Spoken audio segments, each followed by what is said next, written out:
Hey guys, what is up? It's your boy MoodZi back at it again with another video. This time I would like to discuss what happened recently, like a few weeks ago, like a week and a half ago. I know I haven't made a video about it in the main channel, or haven't been talking about it enough, if at all, but mainly because we don't have enough information, only speculation.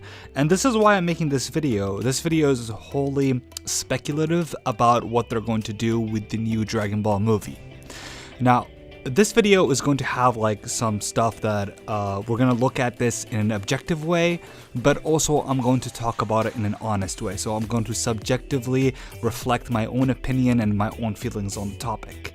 So if you guys don't really care about how I feel, then maybe this is not the video for you, because again, the information we have is pretty limited.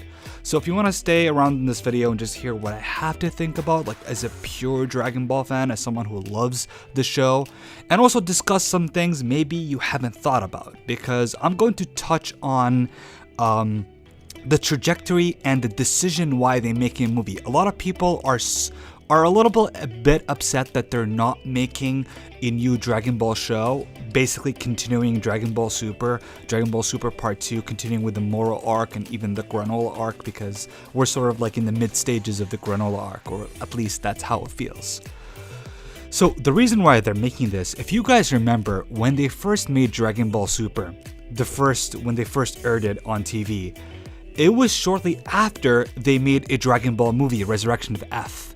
So the whole point of making this movie, I'm not saying that's the whole point, but one of the biggest points why they're making this movie, they're trying to replicate the same success, trying to replicate what they did with Frieza. They released this movie, it had so much hype, a lot of people watched it, and it made people crave Dragon Ball content, and I think that's what they're doing.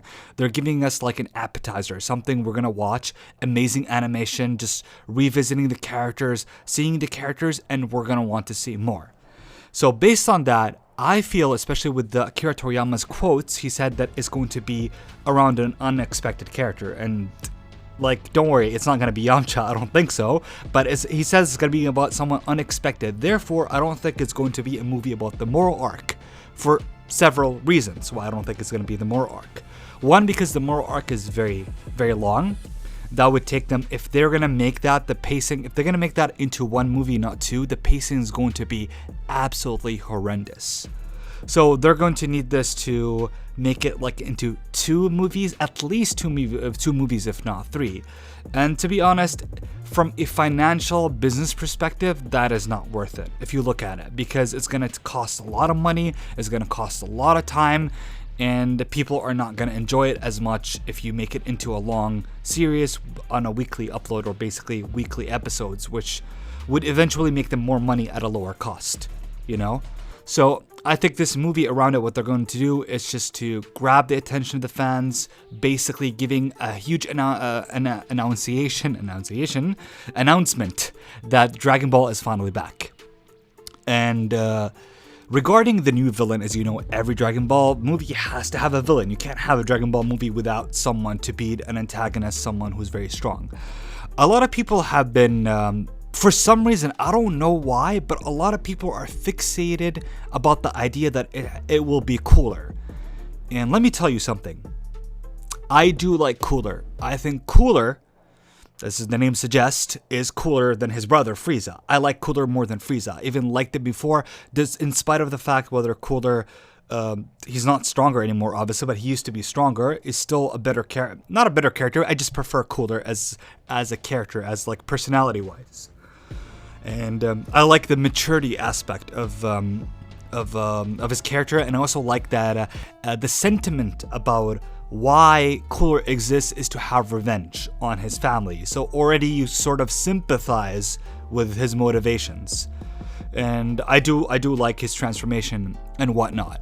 And that's what makes him stand out against Frieza, who's very petulant, who's sort of like childish, kind of like egotistical, thinking that he deserves everything. So that's why I think Cooler stands out, and it's more, I feel like, more relatable as a character, you know, just in terms of personality and in terms of like his motivation. However, because I'm saying all of this, Frieza is not dead, he is alive.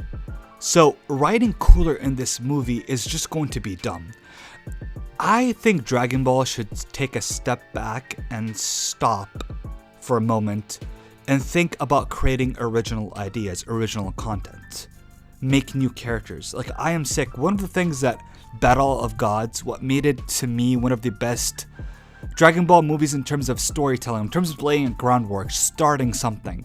Broly doesn't do anything instead of like incorporating the Dragon Ball Minus, which only opens multiple plot holes, because the Dragon Ball Minus is such a shitty manga.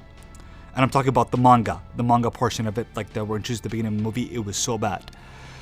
Resurrection of F, again, doesn't do anything. Instead of just trying to sell toys, give Goku a new form. Hey, Goku has a new form. Let's just sell more merch. So it just felt like a cheap way of just selling more, just getting more money, but not telling you a story. So I think this movie should tell us a story. Now, it's going to be difficult because they're not going to adapt the manga. So it's going to have the same movie formula. They're going to try to find something really interesting, maybe giving a new form or whatnot. However, I think they should stay away from all of that. Think about something more creative. Maybe talk about Yamoshi, the first Super Saiyan God. Maybe talk about the Saiyan history of Super Saiyan God. Talk about the other universes that maybe like were erased by the Omni King.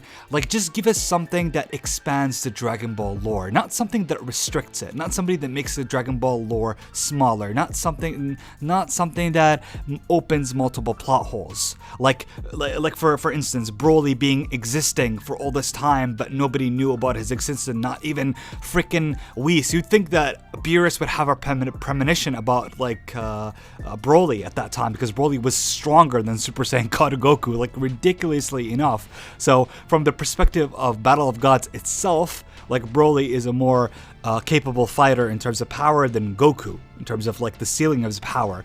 I know a lot of people are saying, well, Goku has Ultra Instinct, but back then he didn't have Ultra Instinct. So the whole thing about Broly is being shoehorned in the story. Also, Frieza coming back and training for 4 years also ruins the integrity of the character, integrity of the show. Like, how could someone just train for 4 years? I wish if you trained for 4 years. 4 months and is as strong as a god. I know you can find a lot of reasons why, but I'm just saying here. So what they need to do, they need to just write a compelling story. New characters. They have to introduce someone new, something fresh. Maybe focus on Goten. I doubt it. If it's a Dragon Ball movie, they're going to focus on Goten and Trunks. Like, even Gohan. Can you believe that Gohan was completely omitted from the Dragon Ball Super Broly movie? Like, they just, seriously, just looked on who are the more popular characters in the show. They were like, okay, Goku, Vegeta, Frieza, Broly. Popular. Let's make a movie about them. Like, so what I think that the trajectory of the new movie should focus on something a little bit more meaningful. I don't know. These are just my thoughts. In the main channel, trust me guys, I'm going to make a video that is scripted, that is just well structured, and I'm going to talk about the next villain and who do I think the next villain should be. And it's not going to be Cooler. Spoilers alert. Even though I like Cooler, we have Dragon Ball Heroes. Isn't Super Dragon Ball Heroes made for that stuff? Isn't Super Dragon Ball Heroes made for you to have these fantasies, these like fan service moments? The fan service moments exist beautifully in the Dragon Ball Heroes, where fans can just live their fantasy moments, or live like their fan service through Dragon Ball Heroes. But the main continuity should stay away from that, so it doesn't ruin its integrity. So these are just my thoughts. I hope you guys enjoyed this video. If you have anything you want to add to me, then please let me know in the comment section down below. I might shout you if you bring something to the table, something pretty interesting. I might discuss what you say in the future video. So let me know what you guys think. And if you enjoyed this video, then please slap a like. By the way, this is my first video that I ramble on for 9 freaking minutes so far without actually editing out anything. Like, this is purely unscripted. So give me a like. I'll appreciate it greatly. And if you guys are having, I hope you guys are having a good day. And if you are, then please like, comment, and subscribe. See you guys. Peace.